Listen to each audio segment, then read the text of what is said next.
จ้าบ่ฮู้เลยวะอาจจะให้เจ้าขนมก่อนนึงเอาบ่ขนมก่อนนึงน่ะเอาจ้ะวะ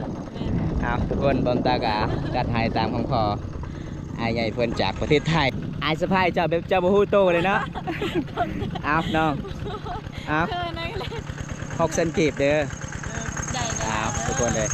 แบบน้องบ่ฮู้ยังเลยบอมตกใจเลยวะเอาขอบใจผู้ใหญ่ใจดีก่อนขอบใจเด้อผู้ใหญ่ใจดีที่ให้เงินน้องขอให้โชคดีให้ร่ำให้รวยให้เฮงปังๆเด้อถ้าจากได้เมียก็มาทางนี้เนาะเด้อแสดงว่าตอนแรกนี่คือน้องกับศิลกาเนาะกล้าพ่อแล้วกันนกกันกล้าพ่อแล้วก็ดำเลยภาษาเมืองสิโปนนี่มันเป็นง่ายได้เพื่อจะได้ทางนี้เมืองน้องเพิ่นสู้ชีวิตเบิ้งทุกคนเพิ่นจับหมอนผู้เดียวเล่าได้แข็งแห้งเด้อเมื่อนาบ่ต้องเอาได้ผัวทางเมืองน้องได้เฮ็ดเวียกนักไอ้น้องเอ้ยเบิ้งผัวเจ้าหน่อยไม่ได้แนบเบิ้งตลอดเลย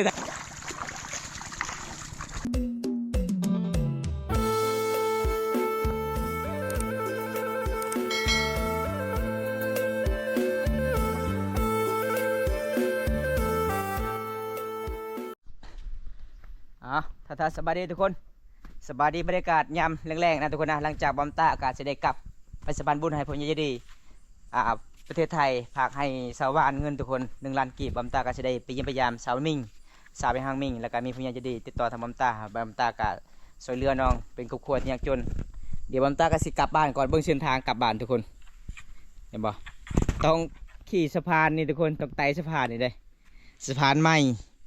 โอ้มันก็คือเสียงเลยทุกคนเลยตกเตนี่เรียบร้อยเลยพี่น้องจะเป็นห้วยเขาเจ้าการไปมาก็คือต้องเอาสะพานนี่แหละพลังมาตัดไม้แล้วก็เฮ็ดสะพานลงชีวิตตอนนี้บอมตาก็สิได้ออกจากหน้าของสาวบ้านลูกคำพาไม่พ่อแม่ทุกคน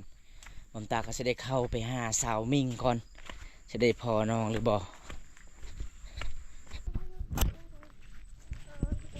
นี่แต่คนหมู่บ้านนี่ก็ส่วนหลายก็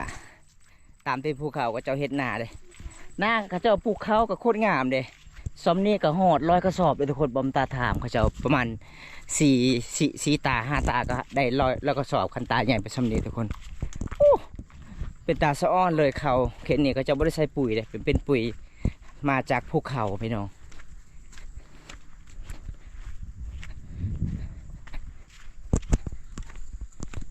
เอาทุกคนเลยตอนนี้บอมตาก็จะได้ออกจากหมู่บ้านน้องก่อนแล้วก็บอมตาก็จะเดินทางเข้าเขื่อนซอมมิ่งก่อนทุกคนจะได้พอน้องหรือบ่จากมาเยี่ยมมายามชาวบ้านลูกคำพานาของน้องตอนนี้ก็จะได้ฮอดหมู่บ้านเลยทุกคนฮอดหมู่บ้านแล้วย่างได้ประมาณ2 ลักทุกคนเลยแต่เคสนี้ก็จะดำนายังไม่ทันได้แล้วเลยทุกคนเพราะว่ามันจะเป็นปีนี้ก็เป็นปีแห่งแรงนำหากระเจ้าได้ไม่ไหม้นำในนา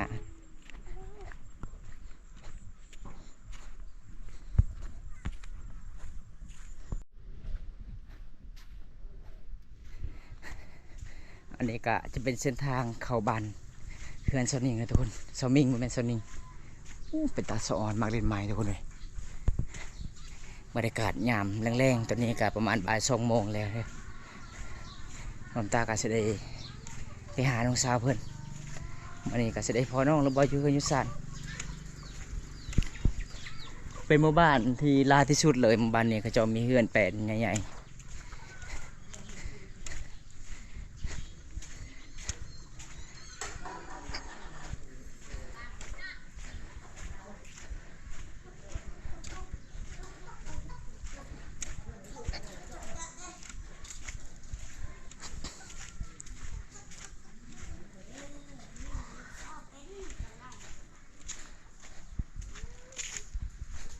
สนอยเพิ่งกำลังตักน้ำ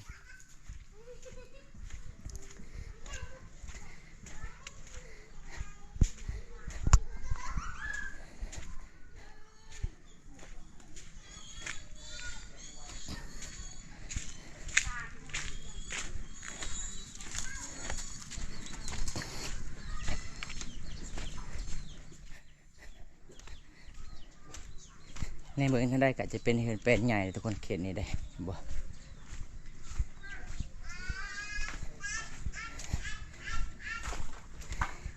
ตามทีมภูเขาก็เขาเจ้าเฮ็ดให้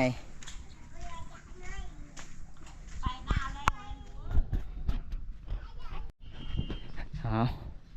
ตอนนี้บอมตากาสิได้เข้าเฮือนของน้องก่อนทุกคนกาสิได้เข้าเฮือนน้องแล้วอันนี้ก็จะเป็นบ้านของสาวมิงเด้อทุกคนไพ่น่ะสาวมิงน้องเจ้าป้าไปขึ้นว่าเจ้าได้ผู้นั้นเด้ สวัสดีนะ โดยสบายดี ก็มาที่ไซนี่นะ สิลงดำนา แล้วเหรอบ่ ย่างหักก็หักก็ซองมื้อนี้ เอาทุกคนเดี๋ยวบอมตากะสิไปเบิ่งน้องไปดำนาก่อนบังเอิญนี่ทุกคนน้องบอมตามาหาน้องกะได้ฟ้อน้องก็สิได้ดำนาเมื่อนี้น้องฮู้ยังอายมาเยี่ยมมายามเจ้าบ่ฮู้เลยว่ะอายก็สิมาฝากใจ FC อยู่น้ำเจ้า ให้กำลังใจหน่อยเด้อ FC ว่าโอ้ช่วงนี้เป็นเช้ามิ่งบ่เห็นเข้าคลิปก็คือน้องก็ค่าเวียกหลายทุกคนมื้อนี้น้องก็สิได้ดำนาจักคนดำนามื้อนี้ซะมิ่งหลายคนอยู่เนาะน้องจ้างบ่เขาจะเอาเข้านะทีมือตะเป้านึง โอ้40,000ต่อเป้านึงค่าสิค่ายก็คือกระสอบนึง400,000เนาะเอาเดี๋ยวมื้ออื่นบำตากะสิไปรับจ้างคือกันเด้อ อยากได้ข้าวกินคือกัน ปีหนึ่งมีจักสอบเฮือนน้องเฮ็ดได้นาร้อยบ่ป้ามีจักตาน้อง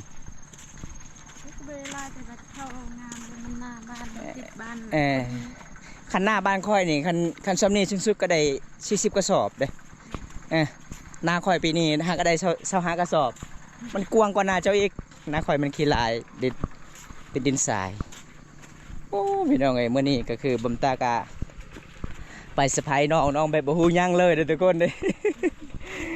ไปหาน้องก็ได้แบบโทรหาน้องก็บ่ติดไอ้ยังข่อยแชทหาเจ้ามื้อเช้านี้คือเจ้าบ่ได้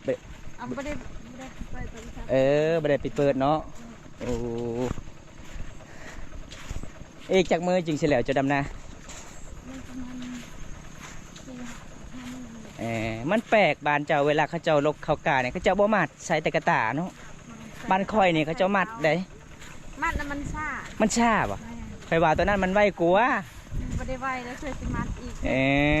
อันนี้ลกแล้วก็ใส่เป้าเนี่ยใส่เป้ากับเวลาเขาจับอันตีมันบ่เพียงกันบ้านเฮาจะดำนิดเดียวกัน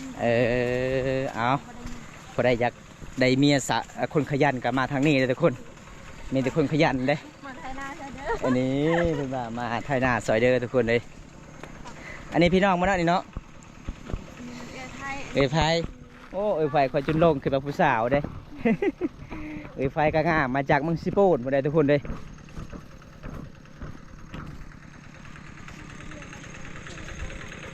ไฟไทยนานะไอเคยมาจากบ้านได้ไอเคยเจ้าบ้านสะบึแม่นผู้ใดนั่นน่ะโอ้คนหล่อเนาะเฮลโล พี่น้องไอเคยเจ้านี่ล่าเลยเนาะน้องเคยก็มีบ่น้องเคยบ่เอามื่อนี้บอมตากาสิเดไปเยี่ยมไปยามสาวมิ่งนะทุกคนจอดก่อนสาวมิ่งไปกะมียักษ์สะพายให้เจ้าบ่ฮู้เลยวะไอจะให้เจ้าขนมก่อนนึงเอาบอกขนมก่อนนึงนะเอาใช่ปะเอาทุกคนบอมตากาจัดให้ตามคำขอไอใหญ่เพิ่นจากประเทศไทยทุกคนเอาไอสะพายเจ้าแบบเจ้าบ่ฮู้โตเลยเนาะเอาน้องเอา6 เซนกีบเด้อเอาทุกคนเลยแบบน้องบ่ฮู้ยังเลยบอมตกใจเลยว่ะเอาขอบใจผู้ใหญ่ใจดีก่อนขอบใจเด้อผู้ใหญ่ใจดีที่ให้เงินน้องขอให้โชคดีให้ร่ำให้รวยให้เฮงปังๆเด้อโดยคันถ้าจากได้เมียก็มาทางนี้เนาะเอาทุกคนบอมตาก็จะได้มอบมือน้องเลยเพราะว่ามีผู้ใหญ่ใจดีเห็นคลิปบอมตาน้องก็เป็นสาวเลี้ยงลูกคนเดียวก็เลยผู้ใหญ่ใจดีก็สงสารพอให้น้องซื้อเพิ่นให้ลูกสายเพิ่นอันนี้ลูกน้องเนาะทุกคนเลยเอาบอมตากาสิได้ไปตามติดวิถีชีวิตน้องไปดำนาไปดำนาก่อนโอ้พี่น้องไอเคยเพิ่นก็คือใจดีได้เพิ่นมาไถนาซอยให้นานำกันทุกปีอ๋อเวลาได้ข้าวได้แบ่งบ่ข้าวแบ่งมันบางทีก็ไม่ได้เอาเมื่อเพื่อนพระเจ้าไปนำกันแล้วก็กินแล้วก็จะมา เวลาเขาขัดเคินเนาะโอ้ทุกคน มีไอ้เคยแล้วก็น้องเคยมาเห็นกัน หลายคนอยู่มาเฮ็ดซอยผู้บ่าวไปเด้อผู้สาวนี่เด้อ เอาไอ้เคยเพิ่นยิ้มเลยได้เห็นสาวมิงเห็นผู้บ่าวมาหา ยอดเด้อทุกคนอันนี้คือมุกคู่กับบอมตาเด้อ ก็เป็นเด้อไทยนาก็เป็น ไทยนาก็เป็นอีก เป็นเนาะเจ้าเนาะชุมพ่อผู้สาวมักเจ้าโอ้ไทยนาก็เป็นได้ อันนี้ผู้บ่าวบ้านสะบึทุกคนมาเอาผู้สาวบ้านตะลิงตอนนั้นก็คือบอมตาแล้วมาส่งไอ้เคยเจ้าไปเล่นเอื้อเจ้านะเมื่อตลอดเคยไปส่งขู่มือ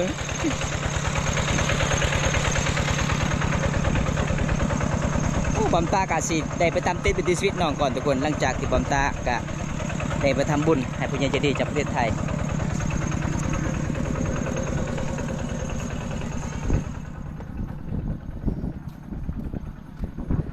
หน้าก็บริกรแต่บริกรมันงามไม่ใช่ปุ๋ยได้ธรรมชาติเลย ขันใส่ปุ๋ยนี่มันงามไม่ได้ขันใส่ปุ๋ยได้เพราะว่ามันมีปุ๋ยธรรมศาสตร์เลย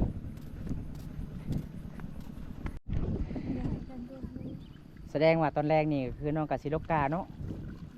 กาพ่อแล้วก็ลกกันกาพ่อแล้วก็ดำเลยน้องเจ้าผู้นี้เอาผัวอยู่บ้านได้บันละเบาโคกอันนี้มันน้องพัวเล่าผู้ไรนี่นะอันนี้นะเอายังไม่ทันเอาผัวบ่โอ้ขี้คุยเลยเนาะพี่น้องเลยขี้คุยแท้เลยเอาพี่น้อง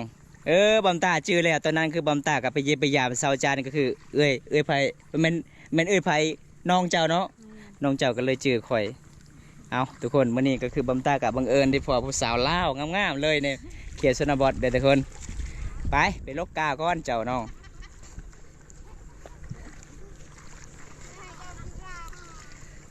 ทางนั้นก็ผู้สาวทางนั้นบ่โอ้สาวไม่ห่างให้ค่อยมักแล้วทางนั้นโอ้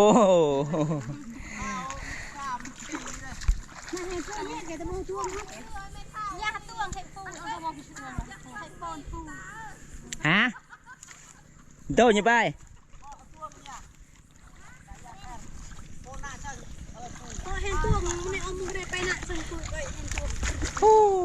ภาษาเมืองสิโปนนี่มันเป็นง่ายได้ เพื่อจะได้ทางนี้เมืองน้องเพิ่นสู้ชีวิตเบิ้งทุกคนเพิ่นจับหมอนผู้เดียวเล่าได้แข็งแห้งเด้อ เมื่อนาต้องเอาได้ผัวทางเมืองน้องได้เห็ดเวียกนักไอ้น้องเอ้ยเบิ้งผัวเจ้าหน่อยไม่ได้แนบเบิ้งตลอดเลยทางนั้น โอ้ข่อยจึงลงสาวน้องของสาวมิ่งทุกคนคิดว่าสาวมิ่งพี่น้องคล้ายๆกันเลยพอสาวมิ่งต้องค่อยไปเยี่ยมไปยามเจ้าตอนนั้นก็ยังน้อยบ่ลาวบ่ยังน้อยเนาะเฉพาะข่อยบ่จื้อเลยเห็นบ่ผู้สาวมากได้ผู้สาวนี่บางคนกับคายกระตาเพชรพร้อม แต่มันแปลกบ้านนี้เวลาเขาเจ้าลกกานี่เขาเจ้าบริมัดทุกคนเขาเจ้าใส่กระตาอย่างเดียวเด้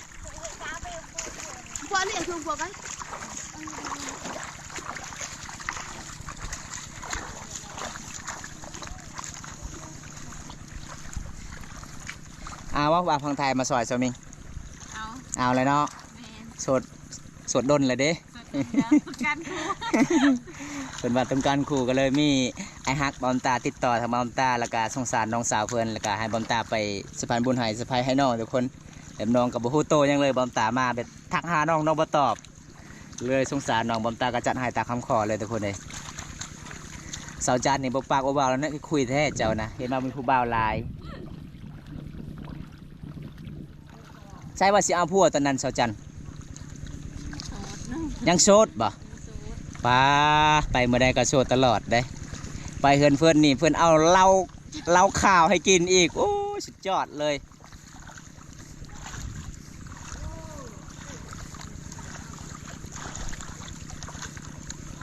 ไปจักมือเลยสาวจัน2 มือแล้วเมื่อได้สิกลับบ้านโอ้แสดงว่าตอนแรงขอยสิไปเล่นอยู่นี่ก่อนคอยก็โสดตอนนี้นะโสดผู้สาวติด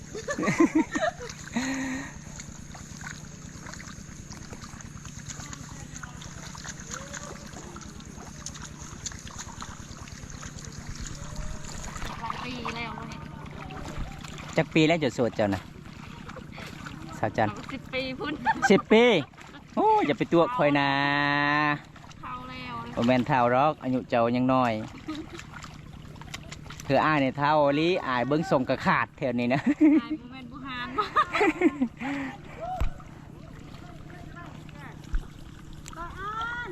คันน้องเจ้าบอกแล้วค่อยบ่ฮู้ได้บ่สาวจันได้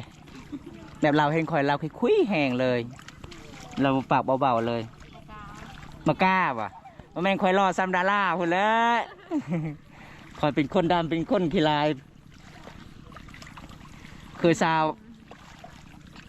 วมิ่งคือกันได้สาวจันได้ตอนแรกๆเขาก็เป็นหมู่คู่สนิทข้างแน่ได้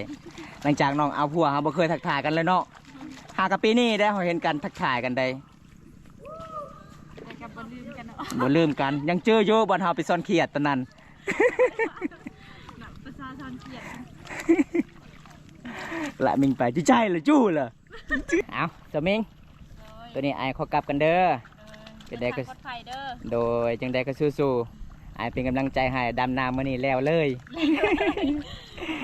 เอาทุกคนบอมตากัสิได้ปิดคลิปไปสุดนี้ก่อนมื้อนี้บอมตากับบุญยังไลฟ์สิพา FC ได้รับชมไปเยี่ยมไปยามสาวมิงคนงามหมู่บ้านตะลิงพี่น้องเพราะว่าน้องกับเป็นคนสู้ชีวิตตอนนั้นน้องกับไปเฮ็ดงานอยู่สวรรณเขตทุกคนบอมตามื้อนี้ก็รู้สึกดีใจหลายไปสะพานบุญให้ผู้ใหญ่ใจดีจากประเทศไทยน้องกะตอนนี้ก็สิเฮ็ดเวียกเฮ็ดงานบอมตาก็สิบ่ได้รบกวนน้องก่อนบอมตาก็จะได้กลับบ้านก่อนทุกคนเลยมื้อนี้บอมตาก็ขอบคุณอีกทีนึงผู้ใหญ่ใจดีจากประเทศไทยขอให้อายุดีมีแรงขอให้ร่ำให้รวยบ่ให้เจ็บบ่ให้ไข้เด้อพี่น้องขอให้อายุมันคนยืนเต็มต่อไปขอให้อ้ายได้เงินกลับคืนร้อยเท่าพันเท่าเด้อพี่น้องบ๊ายบายเด้อสามีบ๊ายบายเป็นยังไงหลังจากกลับมาแต่บ้านสวได้ยังไงบ่มีหมักแตงบ่ ยังบ่ใหญ่ ยังบ่ใหญ่ยังน้อยแสดงว่ามันกำลังเกิดเนาะเอาทุกคนวันนี้เพื่อนหากนมาแต่บ้านสวได้ ได้แต่มักแตง แตงหยัง จังโม หมักแตงโมหมักแตงกลัวบ่ได้ยังน้อยๆพี่จะได้เข้านำซัมป่างามอยู่บ่งามอยู่เนาะทางปุ่นเนาะมันเป็นภูเขาเด้ไอ้เจ้าเห็ดไห่เห็ดสวนมันก็งามเลยทุกคนเป็นหมู่บ้านตามตีนภูเขาเมื่อนี้ก็คือสาวโทมกลับมาที่บ้านสะบุทุกคนเพิ่นเดินทางไกลเลยตอนนี้น้องก็สิได้ฮอดเฮือนฮอดซาดแล้วพี่น้องหลังจากเฮาก็พาน้องไปบ้านสะบุน้องก็ขอไปนำเฮาก็เลยให้น้องไปนำทุกคนเฮาก็มาจากบ้านตะลิงก็เลยไปเอาน้องตอนนี้บอมตาก็สิไปส่งน้องฮอดเฮือนฮอดซาดคือเก่าทุกคนเลยบางคนบ่เข้าใจว่าสาวโทไปแขกแล้วเอาพัวทั้งนั้นเลยบ่แม่นเนาะน้องไปเยี่ยมไปยามเอื้อยเพิ่นทุกคนเอื้อยเพิ่นก็คือมีมักแตงแล้วก็ให้น้องสาวเพิ่นไปเอาตอนนี้น้องสาวโทรกับบ่สบายแน่ทุกคนเลยเพิ่นว่ายังบ่มีเงินไปกวดแต่มื้อนี้คือบอมตาก็รู้สึกดีใจหลายผู้ใหญ่ใจดีให้น้องไปกวดอยู่ห้องหมอทุกคนบอมตาก็จัดให้ตามคำขอเลยยังไอ้พ่อจะนอนก็บ่สบายบ่ สบาย ฮะ สบายไม่ได้เจ็บไข้เขา สบายดีตลอดเนาะจอเนาะแต่มันเมื่อยกับพักผ่อน พักผ่อน เอาพี่น้องเอ้ยอันนี้สาวโทบ้านแก้งอะล่องเด้อมาเมื่อนี้ครบหน้าครบตาไอ้เมย์เพิ่นก็อยู่เฮือนได้ เอาสาวโทจะได้ไอ้ขอกลับกันเด้อวันนี้ก็ขอบใจหลายที่พาไอ้ไปรับชมหมู่บ้านชะบึ แล้วก็วันนี้บอมตาก็สิไปเอาน้องแต่บ้านสุแล้วก็กลับมาบ้านบอมตาก็จะได้เมื่อบ้านก่อนทุกคนบ๊ายบายสิเนี่ยบ๊ายบายบอมตาก็จะปิดคลิปไปสุดนี้ก่อนทุกคนบอมตาก็จะได้กลับบ้านเนี่ยกลับมาที่บ้านตะเลงเลยก็เลยพาสะโทกลับบ้านตอนนี้ก็เวลา4 โมงแรงแล้วบอมตาก็สิเมื่อบ้านเนี่ยพี่น้องพอได้รับชมคลิปนี้แล้วก็อย่าลืมฝากกดไลค์กดแชร์กดติดตามฝากเป็นกำลังใจบอมตาให้คลิปต่อไปพี่น้องคลิปหน้าพบกันใหม่ขอกล่าวคำว่าสบายดีเด้อทุกคนบ๊ายบาย